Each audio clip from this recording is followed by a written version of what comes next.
ദ്വീപിലേക്കൊരു പാലം വേണമെന്നത് എറണാകുളം വളന്തക്കാട് നിവാസികളുടെ ഒരുപാട് കൊല്ലങ്ങളായിട്ടുള്ള ആഗ്രഹമാണ്, ആവശ്യമാണ്. മറുകരയിലെ കൊച്ചി മാനം മുട്ട വളർന്നു. പക്ഷേ വളന്തക്കാട്ടുകാർക്ക് ഇന്നും അക്കരെ എത്താൻ ആശ്രയം ഈ ചെറുവള്ളങ്ങൾ മാത്രമേ ഉള്ളൂ. ആകാശത്ത് ചൂളം വിളിച്ചു പായുന്ന മെട്രോ അടക്കം അമ്പരപ്പിക്കുന്ന വേഗത്തിൽ വിശാല കൊച്ചി വളരുകയാണ്. എന്നാൽ വളന്തക്കാട് ദ്വീപിൽ 4 കൊല്ലത്തിന് മുമ്പ് ആരംഭിച്ച പാലം നിർമ്മാണം എങ്ങും എത്തിയിട്ടില്ല.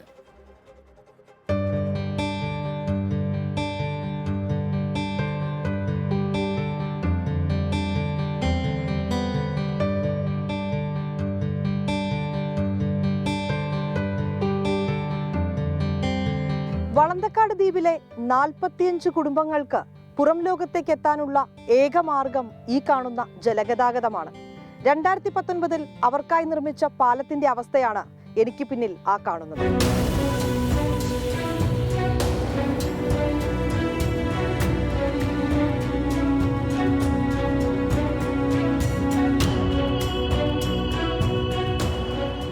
നാൽപ്പത്തിയഞ്ച് കുടുംബങ്ങളാണ് വളന്തക്കാട് ദ്വീപിൽ താമസിക്കുന്നത്.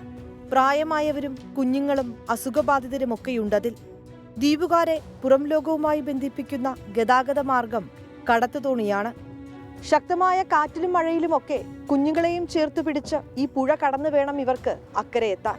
ദ്വീപിലൊരാളുടെ ജീവൻ നഷ്ടമായാലും മൃതദേഹം വള്ളത്തിൽ കയറ്റി വേണം അക്കരെ എത്തിക്കാൻ. അസുഖങ്ങൾ ഉണ്ടാകുമ്പോഴും പുറത്തുനിന്ന് ആരെങ്കിലും വന്നാലും മറ്റേ ഏതെങ്കിലും ഒരു വിധത്തിലുള്ള മരണാവശ്യങ്ങളായതൊക്കെ ഉണ്ടെങ്കിൽ അതിനൊക്കെ ഇവിടെ വരാനും പോകാനും ഒക്കെ ആയിട്ടുള്ള ബുദ്ധിമുട്ടും കാര്യങ്ങളും നിലവിലുണ്ട്.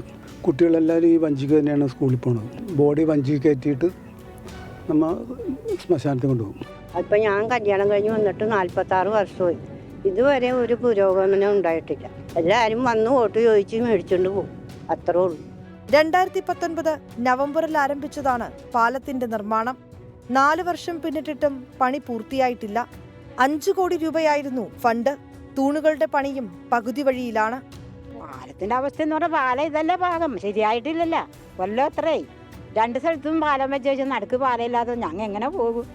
ആ പാലം പൊങ്ങണമെങ്കിൽ ഒരു 4 മലയിലെ സാധനം വന്ന് ഇറങ്ങിയല്ല റോഡ് പൊങ്ങുള്ളൂ. കുഞ്ഞു കൊച്ചുങ്ങളെയൊക്കെ ഞങ്ങൾ പഠിക്കാൻ കൊണ്ട് ആക്കണാവാൻ ചെയ്ത് അപ്പുറത്ത്. പാലം മാത്രമല്ല, സുരക്ഷിതമായൊരു നടപ്പാത പോലുമില്ല ദ്വീപിൽ. മെട്രോയും മേൽപ്പാലവുമൊക്കെയായി കൊച്ചി വളരുമ്പോൾ ആ നഗരത്തിലേക്കെത്താൻ ചെറുപാലത്തിനായി കാത്തിരിക്കുകയാണിവർ. ദ്വീപ് നിവാസികളുടെ വർഷങ്ങളായുള്ള സ്വപ്നമാണ് എനിക്കു പിന്നിൽ ഇങ്ങനെ നിലച്ചുപോയത്.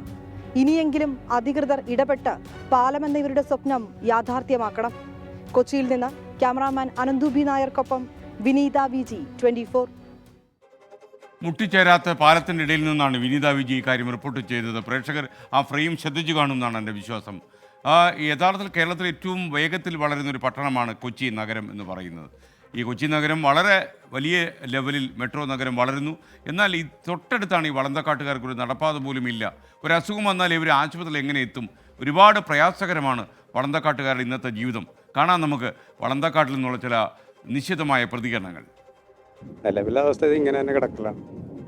പണിയാൻ പറ്റുന്നില്ല. കാരണം വെച്ചാൽ ഇത്ര ഉയരം കൂടിയതാണ് ഈ കുഴപ്പമായത്. ഇനിയിപ്പോൾ ഈ റോഡ് പോകണമെങ്കിൽ ഇതനുസരിച്ച് റോഡ് പോകണ്ടേ? അത് തന്നെയല്ല ഇതിൻ്റെ ഈ എൻഡ് ഇത്തിരി മാറിപ്പോയി. ഇപ്പോൾ ബുദ്ധിമുട്ട് തന്നെയാണ് അക്കരത്തുനിന്ന് ഇക്കരക്ക് വരാനായിട്ടേ.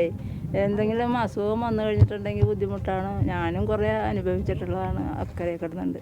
ഇനി ഇക്കരെ വന്നപ്പോൾ പിന്നെ അതിൻ്റെ കുഴപ്പമൊന്നുമില്ല. അപ്പോൾ അങ്ങനെ അവർക്ക് ഭയങ്കര ബുദ്ധിമുട്ടാണ്. പക്ഷേ മറ്റുള്ള ആൾക്കാർക്ക് അസുഖങ്ങൾ ഉണ്ടാകുമ്പോഴും പുറത്തുനിന്ന് ആരെങ്കിലും വന്നാലും മറ്റേ ഏതെങ്കിലും ഒരു വിധത്തിലുള്ള മരണാവശ്യങ്ങളായതൊക്കെ ഉണ്ടെങ്കിൽ അതിനൊക്കെ ഇവിടെ വരാനും പോകാനും ഒക്കെ ആയിട്ടുള്ള ബുദ്ധിമുട്ടും. ഇവിടെ എന്ന് വെച്ചാൽ ഞങ്ങൾക്കിപ്പോൾ ഒരു പാലമാണ് ആവശ്യം. സുഖമില്ലാണ്ട് വന്ന ഹോസ്പിറ്റലിലേക്ക് കൊണ്ടുപോകാൻ എന്തൊരു ബുദ്ധിമുട്ടാണെന്നറിയോ? ചിലപ്പോൾ വഞ്ചിക്ക് അങ്ങോട്ട് അക്കരെ കടത്തുന്ന പോലെ മരിച്ചു പോകണമെങ്കിൽ എന്ത് ചെയ്യുക? അങ്ങനെ ഒരുപാട് ബുദ്ധിമുട്ടുകൾ അനുഭവിച്ചിട്ടുണ്ട്. MLA ഇവിടെ ഇപ്പോൾ കെ ബാബു MLA ഇവിടെ ഒരു മരണാവശ്യത്തിന് വന്നു. ഇപ്പോൾ ഞാൻ ചോദിച്ചു, സാറേ എന്താണ് ഞങ്ങളുടെ പാലത്തിൻ്റെ ആവശ്യം എന്ന് വെച്ചിട്ട് ഒന്ന് വർത്തമാനം പറയാൻ പോലും അദ്ദേഹം തയ്യാറായില്ല. എന്തെങ്കിലും ഒന്ന് പറയണ്ടേ? ഒരു MLA അല്ലേ? പൊതുജനം കഴുതയല്ല സാർ.